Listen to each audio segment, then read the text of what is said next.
साधवो हृदयं मह्यं साधवो हृदयं मह्यं साधूनां हृदयं त्वहं साधूनां हृदयं त्वं वदन्त्यन्ते न जानन्ति वदन्त्यन्ते न जानन्ति नाहं तेभ्यो मनागपि। नाहं तेभ्यो मनागपि। शब्दार्थ साधवः शुद्ध भक्तगण शुद्ध भक्तगण हृदयम हृदय में हृदय में मह्यम मह्यम मेरे मेरे साधुनाम साधुनां साधु भक्तों के भी साधु भक्तों के भी हृदयम हृदयं हृदयों में हृदयों में तू तू निसंदेह निसंदेह अहम अहम मैं हूँ मैं हूँ मत अन्यत मत अन्य मेरे अतिरिक्त अन्य कुछ मेरे अतिरिक्त अन्य कुछ ते ते वे वे न न नहीं नहीं जानन्ति जानन्ति जानते हैं जानते हैं न न नहीं नहीं अहम अहम मैं मैं तेभ्यः तेभ्यः उनकी अपेक्षा उनकी अपेक्षा मनाक अपि मनाकपि एक अंश भी। एक अंश भी। अनुवाद श्री प्रभुपाद द्वारा। श्री प्रभुपाद की जय। शुद्ध भक्त सदैव मेरे हृदय में रहता है और मैं शुद्ध भक्त के हृदय में सदैव वास करता हूँ। मेरे भक्त मेरे सिवाय और कुछ नहीं जानते और मैं उनके अतिरिक्त और किसी को भी नहीं जानता। सुने फिर से पढ़िए प्रभु, है आपके पास ये पढ़ रहे हैं? अनुवाद पढ़िए प्रभु खाली। शुद्ध भक्त सदैव मेरे हृदय में रहता है और शुद्ध भक्त के हृदय में सदैव रहता हूँ। मेरे भक्त मेरे सिवाय और कुछ नहीं जानते और मैं उनके अतिरिक्त और किसी को नहीं जानता। जय हो। तात्पर्य प्रभु जी पढ़ेंगे, लंबा है, बहुत लंबा नहीं है। हाँ तो पढ़िए प्रभु जी, पढ़िए प्रभु। हरे कृष्ण। श्री प्रभुपाद की जय। तात्पर्य, चूंकि दुर्वासा मुनि महाराज अम्बरीश को प्रताड़ित करना चाहते थे, इसका अर्थ यह हुआ कि वे भगवान के दिल को दुखाना चाहते थे, क्योंकि भगवान का वचन है साधु हृदय मह्यम, शुद्ध भक्त सदैव मेरे हृदय में रहता है। भगवान की भावनाएं उस पिता के समान होती है जो अपने बच्चे को पीड़ा में देखकर पीड़ा का अनुभव करता है। अतएव भक्त के चरण कमलों पर किए गए अपराध गंभीर होते हैं। श्री चैतन्य महाप्रभु ने जोरदार शब्दों में संस्तुति की है कि किसी को भक्त के चरण कमलों पर अपराध नहीं करना चाहिए। ऐसे अपराधों की तुलना उस मत वाले हाथी से की जा सकती है जो बगीचे में घुसकर उत्पात मचा देता है। अतएव शुद्ध भक्त के चरण कमलों पर अपराध न करने के लिए अत्यधिक सतर्क रहना चाहिए। वस्तुतः महाराज अम्बरीश का तनिक भी दोष नहीं था। दुर्वासा मुनि उन्हें व्यर्थ ही प्रताड़ित करना चाहते थे। महाराज अम्बरीश ने भगवान को प्रसन्न करने के लिए भक्ति का अंग स्वरूप एकादशी पारण पूरा करना चाहा। अतः उन्होंने थोड़ा सा जल पी लिया। यद्यपि दुर्वासा मुनि महान योगी ब्राह्मण थे, किंतु वे यह नहीं जानते थे कि यह सब क्या है। एक शुद्ध भक्त तथा वैदिक ज्ञान के तथाकथित पंडित में यही अंतर होता है। भक्तगण सदैव भगवान के हृदय में अर्थित होने के कारण सीधे भगवान से सारे आदेश प्राप्त करते हैं, जैसा कि भगवत गीता 10.11 में स्वयं भगवान पुष्टि करते हैं। हरे कृष्ण। हरे कृष्ण। श्रील प्रभुपाद की जय। जय हो। तो इस श्लोक से हमको ये ज्ञात होता है, चलेगा क्या समझ में आया हमको? इस श्लोक इतना कम है ना, चलेगा, कीर्तन के लिए ठीक है। इस श्लोक से क्या समझ में आया हमको? कि हमारा बेस तो शास्त्र है ना, कि मैं, भगवान बोल रहे हैं, मैं साधु शुद्ध भक्तों के हृदय में रहता हूँ और शुद्ध भक्त के हृदय में मैं रहता हूँ। और क्या मेरे हृदय में शुद्ध भक्त रहते हैं। हाँ वही ना, पूरा करो ना सेंटेंस। भगवान कह रहे हैं, तो मैं जहाँ बात छोड़ी थी, इसीलिए भगवान श्री राम कहाँ रहते हैं? हनुमान जी के। ये प्रसंग आता है अम्बरीश महाराज का, और दुर्वासा मुनि जब अपमान हो गया था अम्बरीश महाराज का, उस प्रसंग से ये श्लोक है, इसीलिए ये तात्पर्य में आपको ये समझ में आया।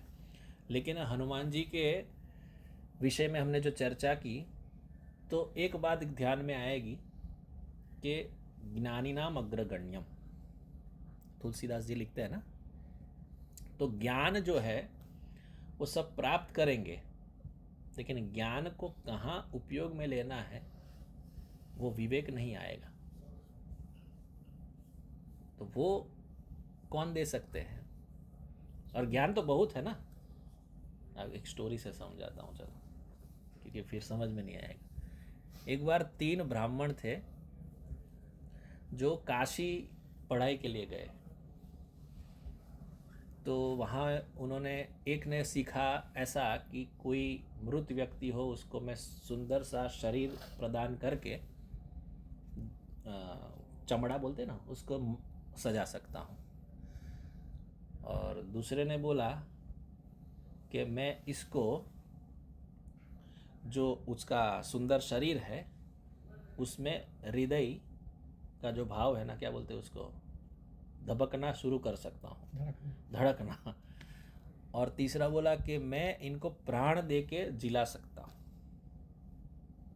अब 3 विद्या इन्होंने सीखी। प्राण वाला ने सीखी ना, वो संजीवनी बोलते हैं ना उसको, कि वो फिर जी उठता है करके। तब ये लोग इतना सीख के वन के मार्ग से जा रहे थे। तो अभी तक उन्होंने विद्या सीखी थी लेकिन अप्लाई कहीं नहीं किया था। तो वन में देखा एक कंकाल पड़ा हुआ था सिंह का। ऐसा लगा उनको कि सिंह जैसा दिख रहा है या कोई पशु है, लेकिन समझ में आ गया कि नहीं, ये तो सिंह ही है। तो क्यों ना इस पे हम अपनी विद्या चलाएं, तो समझ में आएगा कि हमने क्या सीखा है। तो एक ब्राह्मण बोले कि मैं तो उसको सुंदर चमड़े से सज सकता हूँ। तो बोले तो देर किस बात की, कीजिए, देखते हैं। तो उन्होंने क्या किया, उस सिंह का कंकाल में सुंदर शरीर मढ़ दिया चमड़े से। दूसरा बोला मैं पीछे क्यों रहूं, मुझे भी आता है ना। तो इसके अंदर मैं हृदय को बड़ा ये कर सकता हूँ, गतिमान कर सकता हूँ। तो उसने ये किया। अब ये दोनों बैठे और तीसरा बोला ये सब सो करके बैठ गए, अब मेरा भी कोई देखे कमाल, मैं तो संजीवनी विद्या जानता हूँ, इसको जीवित कर सकता हूँ। तो उसने क्या किया, उसको जीवित किया। और जीवित किया जैसे ही, तो शेर तो दहाड़ मार के बैठा हो गया, और इतना भूखा तो था ही। बाद में झपट के इन तीनों को खा गया। तो बोलने का तात्पर्य है कि जो विद्या होती है, ज्ञान, वो कहाँ टिकता है, जहाँ उसको यूज करने की कला आती हो। तो उस कला को हम हनुमान जी के द्वारा सीख सकते हैं। अब मुझे कहनी थी कथा, 3 कथाएं हनुमान जी के जन्म की, लेकिन हम वो कभी और कहेंगे, समय नहीं है। लेकिन हम चले जाते हैं कि किष्किंधा कांड के अंत के पड़ाव में, जब वो समुद्र तट पे पहुंचते हैं हनुमान जी और उनकी सेना अंगद के साथ, और देखते हैं, पता तो चला था वो गुफा में एक तपस्विनी रहती थी, उन्होंने बताया था कि मैं इस जगह पे पहुंचा सकती हूँ, उसके आगे का मार्ग बहुत कठिन है, वो आपको सुझाव करना है। तो एक आपको पता है ना, रामायण तो सबको ध्यान में है ना। तो वो समुद्र तट पे आ जाते हैं और सब लोग चिंतित हो रहे हैं, क्या करें, सब लोग अपनी अपनी बात बोलते हैं। तो वहां एक पक्षी बैठा हुआ था, क्या नाम था उनका, संपाति। कौन बोला, हरे कृष्णा। संपाति कौन थे, तो उनकी कथा में आप जानते ही होंगे, उनके पंख एक जल चुके थे तो उड़ नहीं पाते थे। तो पहले परिचय हुआ, परिचय होने के बाद सबको ज्ञात हुआ कि भगवान राम के कार्य हेतु आए, और जैसे ही उन्होंने जटायु का नाम बार बार बोला तो वो जाग गया था ना। तो समझाया, जटायु के विषय में पता नहीं था उनको, तो मदद करने का सोचा। और गिद्ध की जो नज़र होती है वो बहुत दूर तक होती है। तो उसने बोला कि मैं सीता माता का पता जानता हूँ, वो कहाँ है। तो सबने बोला कहाँ है, जल्दी बताइए। संपाति जी ने बताया कि यहाँ से 100 योजन दूर अशोक वाटिका में एक पेड़ के नीचे सीता मैया बैठी हुई है। अब ये सुना सबने, तो पहले तो हर्षित हो गए, चलो पता तो लग गया है इधर है। लेकिन फिर दूसरे क्षण ढीले हो गए, लेकिन 100 योजन समुद्र पार करके कौन जाएगा, ये तो गड़बड़ हो गई। तो सब लोग अपनी अपनी चर्चा कर रहे हैं। तो जामुवन जी पहले अपनी बात करते हैं कि मैं जब बहुत यंग था ये गोस्वामी तुलसीदास जी बोल रहे हैं, उसको मैं सरल भाषा में बता रहा हूँ। गोस्वामी तुलसीदास जी कहते हैं जाम्बुवंत के विषय में, मैं जब यंग था तो 7 प्रदक्षिणा कर लेता था पृथ्वी की दौड़ के, तब भी थकता नहीं था। अब तो मैं बूढ़ा हो चुका हूँ, जा तो सकता हूँ लेकिन करीबन 80% तक जाके मैं कहीं ना पहुँच पाऊँ, या पहुँच पाऊँ तो रिटर्न ना आ पाऊँ, शंका है। उम्र हो गई है मेरी। अब अंगद की बारी आई तो बोलते अंगद कही जाओ मैं पारा, जिय संशय कछु फिरती बारा। जाम्बुवंत कह तुम सब लायक, पटये किमि सब ही करनायक। अब अंगद बोलते हैं कि मैं भी पहुंच तो जाऊं लेकिन 90% तक मुझे ऐसा चांस लगता है, या पहुंच भी गया तो आने की संभावना मुझे भी नहीं है। इतना मैं लंबा जाने का कोशिश कर सकता हूं लेकिन मैं श्योर नहीं हूं।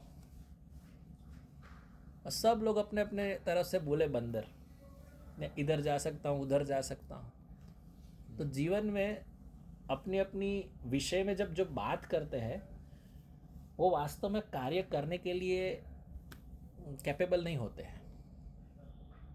जो शांत है, एक जगह पे बैठे हुए हैं, उनमें ही सामर्थ्य होता है। यानी क्या है, ज़्यादा बोल बोल बक बक बक बक करना अच्छी बात भी नहीं है। क्यों ऐसा कहा? इसके पीछे भी राज है ना। जैसे हम अन्यथा संसार में बोलते रहते हैं, क्या लाभ है उसका कोई कार्य के बिना? अरे हम इधर गए थे, उधर गए थे, फलाना किया था। लेकिन इनको बोला जाए कि भगवान का नाम जपो, फिर इतना बोलते हो, इतना सुंदर लंबा लंबा कहानी, लेकिन 2-3 माला तो कर लो, लेकिन वो नहीं होगा। लेकिन अपनी बड़ाई करने के लिए सब हाजिर हो जाएंगे।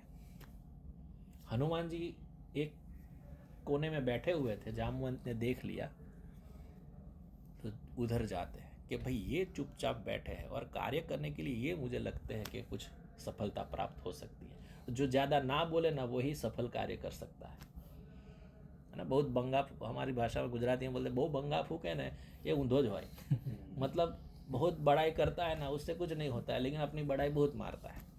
लेकिन हनुमान जी का देखो, ज्ञान होते हुए भी चुपचाप कोने में बैठे हैं। तो रीछपति कहाँ गए? उनके निकट, और बोलते कहे रीछपति सुनो हनुमाना, काचुप सादी रहु बलवाना। पवन तनय बल पवन समाना, बुद्धि विवेक विज्ञान निधाना। हनुमान जी को कह रहे हैं कि आप तो पवन तनय है, आप एक ही झटके में कहीं भी जा सकते हैं, आप चुप क्यों हैं? आप कुछ बोलिए महाबली। हनुमान जी बोले मैं क्या बोलूं? बोले जो बोल रहे हैं उनसे ही जाके पूछिए हमसे तो कुछ नहीं होगा, हम तो भजन करने वाले हैं। तो बोले नहीं नहीं, ये जो है कार्य वो भगवान राम हेतु करना है। तो जैसे ही भगवान राम का नाम लिया तो एनर्जी आई। तो कवन सो काज कठन जग माही, जो नहीं होई तात तुम पाही। ये समझाने लगे जब, तो राम काज लगी तव अवतारा, सुनत ही भयहु पर्वताकारा। जैसे ही राम नाम बोला, और कार्य इसके लिए ही हमारा अवतार हुआ है, और आप तो उनके कार्य हेतु ही आए और ऐसे बैठे। तो यह एक सीख मिलती है। देखिए, हनुमान जी सर्व समर्थ होते हुए भी चुपचाप बैठे हैं। एक विवेक उनके अंदर है। क्यों बैठे हैं? जब तक कोई मार्गदर्शन ना दे, कोई बड़ा व्यक्ति, तब तक कोई भी कार्य अपने आप नहीं करना चाहिए। कौन है? जाम्बुवंत जी बड़े हैं, बुजुर्ग है और ज्ञानवान भी है। तो हनुमान जी ज्ञानवान ज़्यादा होते हुए भी एक लिहाज करते हुए उनको गुरु के पद में स्वीकार किया। आगे क्या बोलते हैं? कनक बरन तन तेज बिराजा, मानहु अपर गिरिन कर राजा, सिंह नाद करी 12 लीलई नादेव जल दिखार। हनुमान जी जैसे ही बड़े हुए राम का नाम सुन के, तब जब बोलने लगे अब मुझे क्या करना है मुझे बताइए। किसको बोल रहे हैं? जाम्बुवंत जी को। यहाँ पे उठ के जाऊं, वहां से पूरा त्रिकुट को उठा के इधर लेके आऊं, रावण को वहां ही मार डालूं,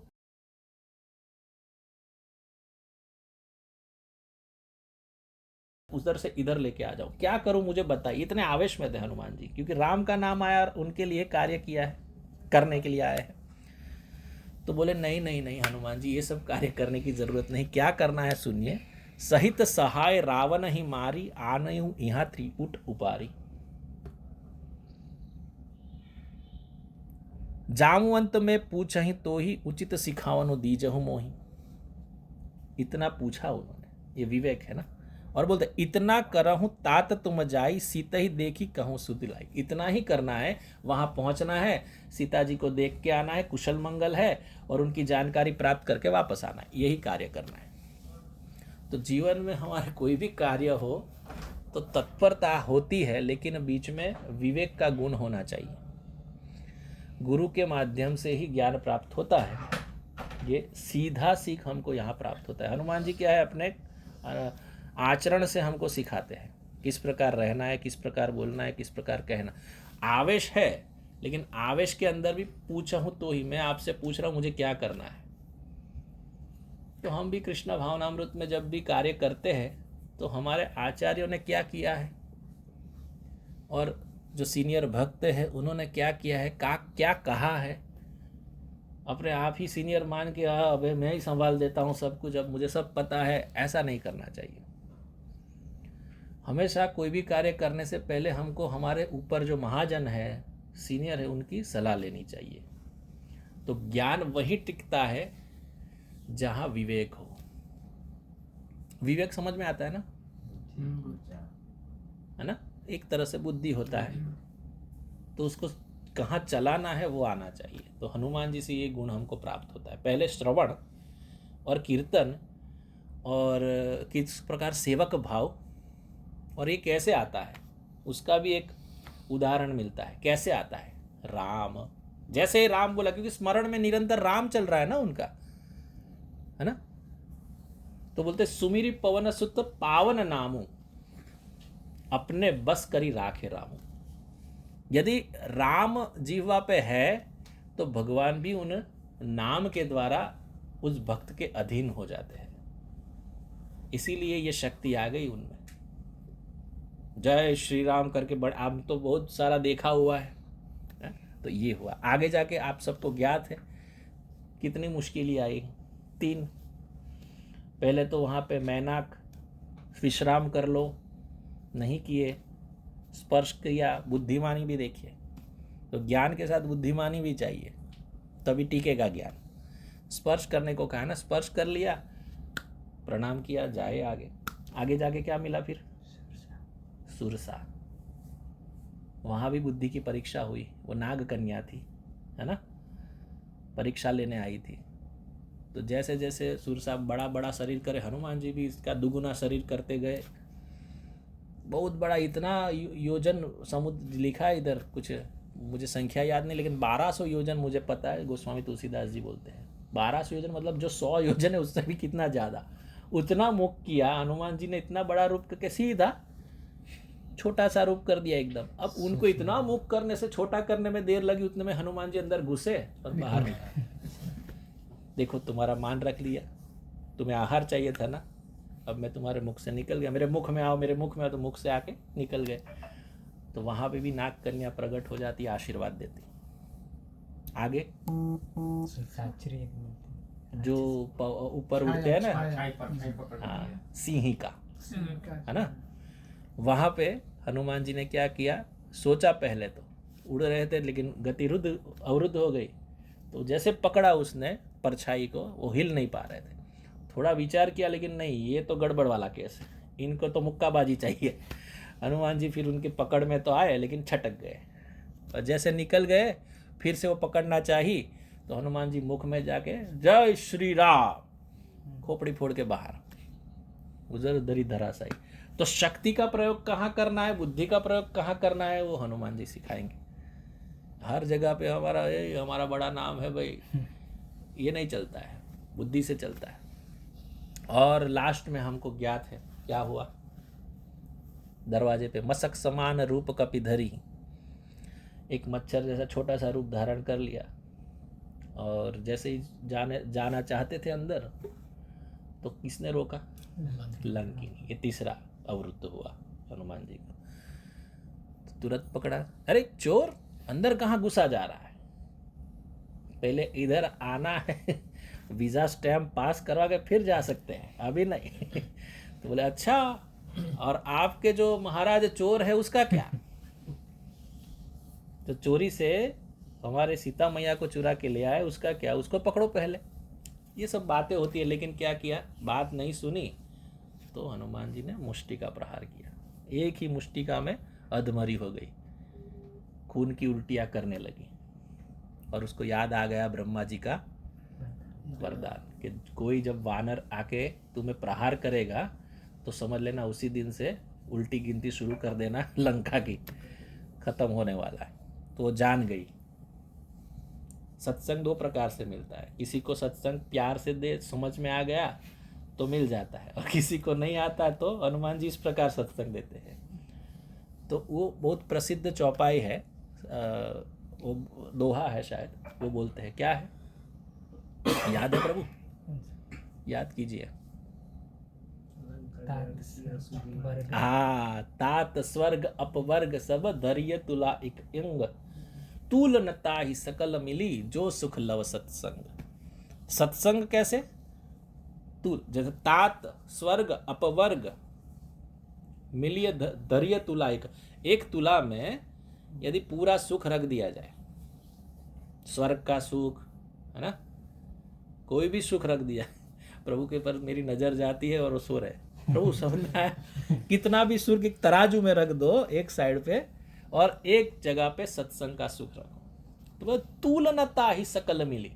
एक कण भर, तूल भर भी, इतना भी वो जो है ऊपर नहीं जाएगा, जो सत्संग का वो भारी ही रहेगा। तूलनता ही सकल मिली जो सुख लव सत्संग। सत्संग में जो सुख है वो ये तात स्वर्ग अपवर्ग ये सब जो ऊपर के सुख है उसमें बिल्कुल नहीं। ये चौपाई कौन बोली है?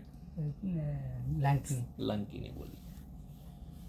तो हमको सत्संग में रहना है हर बार। देखो राक्षसी होते हुए भी इतनी सुंदर बोली क्योंकि उसको मसाला चाहिए था ना, तो फिर सत्संग में समझ में आ गया कि देखो कितना बढ़िया ब्रह्मा जी ने भी मुझे समझाया था। तो यहाँ की यात्रा है, यहाँ से आगे आपको सबको ज्ञात है, रावण के नगर में घूमे हनुमान जी, हाँ, और कहाँ कहाँ गए और क्या क्या किया वो सब ज्ञात है, लेकिन मैं थोड़ा बता के छोड़ता हूँ, फिर आगे कहीं लेंगे। रावण के महल में भी देखा, मंदोदरी के सोते हुए पहले क्षण में ऐसा हुआ कि ये सीता माता है, लेकिन इतने प्रेम से तो नहीं सो सकती क्योंकि इतनी सुंदर है मंदोदरी। गोस्वामी तुलसीदास जी लिखते हैं। और वहाँ से देखा नहीं ये तो नहीं हो सकते, जैसे बाहर निकला पूरा राउंड मारा, सब देख लिया, क्या करना चाहिए, सब माल मत्ता इधर पड़ा है, इधर ही कुछ आग लगाएंगे, अभी प्लानिंग करेंगे कुछ। और हनुमान जी पहुंचे हैं कहाँ? विभीषण जी के यहाँ। उद्धार किसी का करना हो तो कोई एक भक्त ही किसी भक्त का कर सकता है, ये एक सीख मिलती है। कितनी भी आप कोशिश लगा लो, मैं राम को या कृष्ण को या कोई भी आपको नरसिंह भगवान या किसी में भी प्रीति हो, तो वो भक्त के द्वारा ही आपकी लालसा पूरी हो सकती है। डायरेक्ट राम जी का नहीं हो सकता है साक्षात्कार। आप देखिए कोई भी उदाहरण, तो वहां पे हनुमान जी गुरु के माध्यम से पहुंच गए।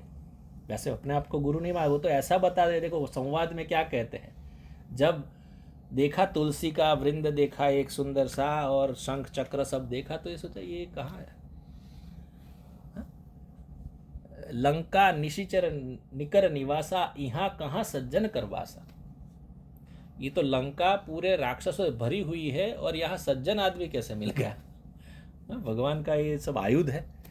तो वो तो ब्राह्मण का रूप ले लिए, ब्राह्मण का रूप लेके वहाँ पे राम राम बोलने लगे, और वहाँ संध्या का समय ही था और वो जगे तुरंत, और वो भी राम राम बोलने लगे। तो लगे तो साधु चिन्हा, साधु का निशानी याद आ गई, तो साधु है मेरे लंका में, और राम राम बोलने वाला कौन आ गया? ये सब संवाद है। सब विभीषण जी बाहर आते हैं, नतमस्तक होते हैं, क्या करते हैं, सब बात कर, तब हनुमान जी की दीनता प्रकट होती और गुण। हनुमान जी हालांकि ऐसा कह सकते थे मैं हनुमान हूँ, भगवान का राइट हैंड हूँ, बोल सकते थे कि नहीं, लेकिन क्या कहा, अरे मेरा ब्राह्मण वगैरह मत कहो, मैं तो कौन हूँ पता है? अधम से अधम जीव, जो प्रातः काल मेरा नाम ले ले तो उसका शुभ नहीं होगा। मैं एक वानर जाति का हूँ। देखिए दीनता। तो हनुमान जी हमको ये सीख और देते हैं, इतना पराक्रम करके आए, ज्ञान बुद्धि विवेक सब कुछ अंदर आके सब कुछ तहकीकात भी कर लिए, तो हमारा जैसा तो थोड़ा ऐसा गर्वित हो जाएगा, बोलेगा कि हम तो अभी इतना कराए और इसको बताएंगे हमने क्या किया है, तो बखान करने लगेगा, अरे देखो हमने क्या किया, वो रावण वहाँ का सब देख के आए और उसको अभी ध्वस्त करने का प्लान है, अभी सब कुछ बताएंगे, ये तो हमारा ही चेला है ना, मतलब राम जी का है ना। लेकिन क्या बोले, हम तो अधम जीव। और फिर विभीषण जी को पता चलता है कि जो ये साधारण व्यक्ति नहीं है, क्योंकि लंका में आना वो भी इस प्रकार घुस जाना तो अपने आप में। और वहाँ विभीषण भी अपनी व्यथा बताते हैं, मैं यहाँ इस प्रकार रहता हूँ हे वानरराज, जैसे जिह्वा 32 दांतों के बीच में रहती है। गोस्वामी तुलसीदास जी बताते हैं, जैसे कोई भजनानंदी भजन करने वाला हो ना और आसपास मांस मच्छी खाने वाले हो, तो उसको भी यही व्यथा लगती है। वो यही सोचेगा कि भजन साधन तो करते हैं लेकिन इधर उधर कुछ ना कुछ मांस पक रहा है, खा रहा है, कुछ नहीं, मैं ऐसे में जीवन और मेरी छोटी सी खिचड़ी पका के भगवान को भोग लगता हूँ तुलसी पत्र डाल के, और मैं खाता हूँ, ऐसा जीवन व्यापन कर रहा हूँ। और मैं रहता हूँ कहाँ, दांतों के बीच में, जैसे जिह्वा रहती है। लेकिन हनुमान जी उनको सांत्वना देते हैं और पूछते हैं सीता माता का पता। सीता माता, और आगे हनुमान जी के गुण का वर्णन अपार है, लेकिन हम यहाँ विराम लेते हैं। सीता माता से भेंट करके हनुमान जी सब वरदान पाते, अष्ट सिद्धि नव निधि के दाता असवर दीन, तो ये वर प्राप्त हुआ है। हरे कृष्णा कृष्ण कृष्ण हरे हरे, हरे राम राम राम हरे हरे। श्री हनुमान जी महाराज की जय, श्रील प्रभुपाद की जय। गौर प्रेमानंद।